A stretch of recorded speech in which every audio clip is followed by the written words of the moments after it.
A Journey into Divine Love, based on St.Francis de Sales' Treatise on the Love of God. Dear friends, today we set out on a journey into the very heart of Salesian spirituality. Our guide is St. Francis de Sales, Bishop of Geneva and Doctor of the Church, and his masterpiece, the Treatise on the Love of God. This book, first published in 1616, is not merely a theological work, it is a living guide, both profound and practical, for experiencing God's love in our daily lives. The historical context and origins. To appreciate the treatise, we must glance at its origins. Francis lived in a time of religious turmoil. He perceived a deep hunger in people, not just for doctrine, but for a lived experience of divine love. He envisioned the book as a life of holy charity, inspired by a humble village woman whose love for God was simple yet profound.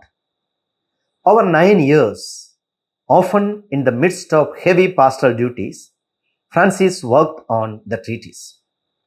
He shared his progress with his spiritual friend, Saint Jean de Chantal, often remarking that before he wrote with his pen, he inscribed the truths on his heart. The purpose of the treatise. The treatise has a very specific aim to guide souls who are already on the devout path into deeper union with God. While his earlier introduction to the devout life was for everyone, this work goes further. It is a history of the birth and growth, the excellence and the sublimity of the love of God. Francis weaves together theology, philosophy, and pastoral wisdom in a clear, gentle style. He explains the mysteries of divine love without losing sight of the ordinary person's spiritual struggles. The structure, 12 books of love. The treatise unfolds in 12 books. Book 1 to 4, the foundations of love. These books speaks of God's nature and perfection, of the will and of our natural inclination to love Him above all things. Book 5, Complacency and Benevolence. Here, St. Francis de Sales distinguishes two acts of love. Complacency, delighting in God's goodness as if it were our own, and benevolence, willing the good of the beloved. Book 6 to 7, Love in Prayer. Love becomes affective in prayer, where the soul is drawn into union with God. Book 8 and 9, Effective Love. This is love in action, seen in conformity to God's will and submission to His good pleasure. The summit of this love is pure love, where God is loved for Himself alone. Book 10, Loving God above all. St. Francis de Sales insists that love has supreme authority over all virtues and actions. Book 11, Love as Master of Virtues. Here he explains that love animates and gives life to every virtue.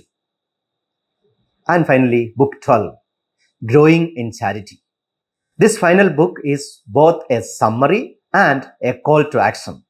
Everything in the Christian life is of love, in love, for love, and from love. The key themes of the treatise.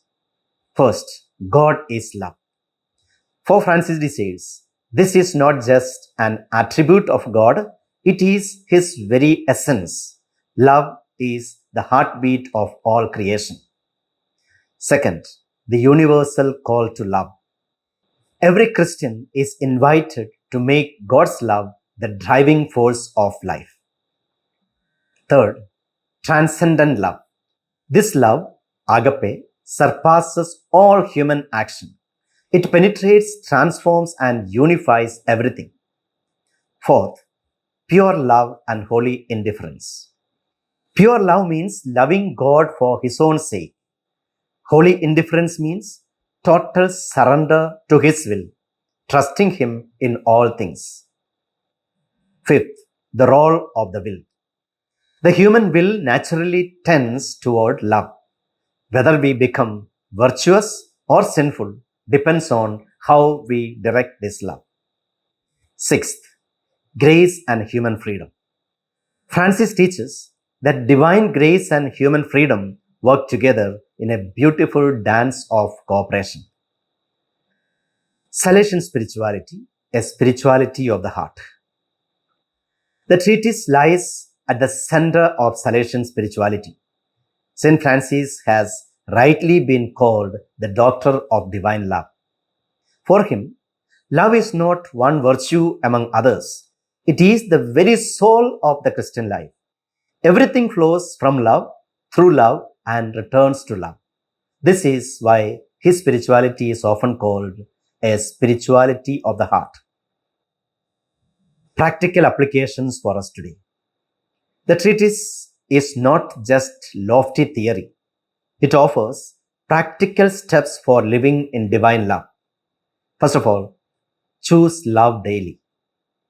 Make a conscious decision each day to let God's love guide your words, choices, and actions. Secondly, practice complacency and benevolence. Delight in God's goodness and desire His goodness to spread in the world. Thirdly, conform to God's will.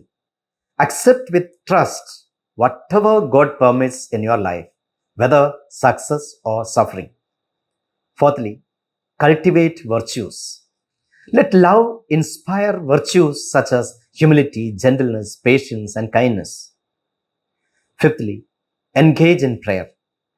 Foster intimacy with God through regular prayer and meditation, where love grows and matures. The legacy of the treatise. More than 400 years later, the treatise on the love of God continues to inspire seekers of every generation. Its message is timeless that God's love is real, accessible, and transformative. Countless saints, spiritual writers, and ordinary Christians have drawn life from its pages. As Pope Pius IX rightly said, St. Francis de Sales is the doctor of divine love. His treatise is a roadmap leading us into the joy of holiness. To conclude, an invitation to divine love.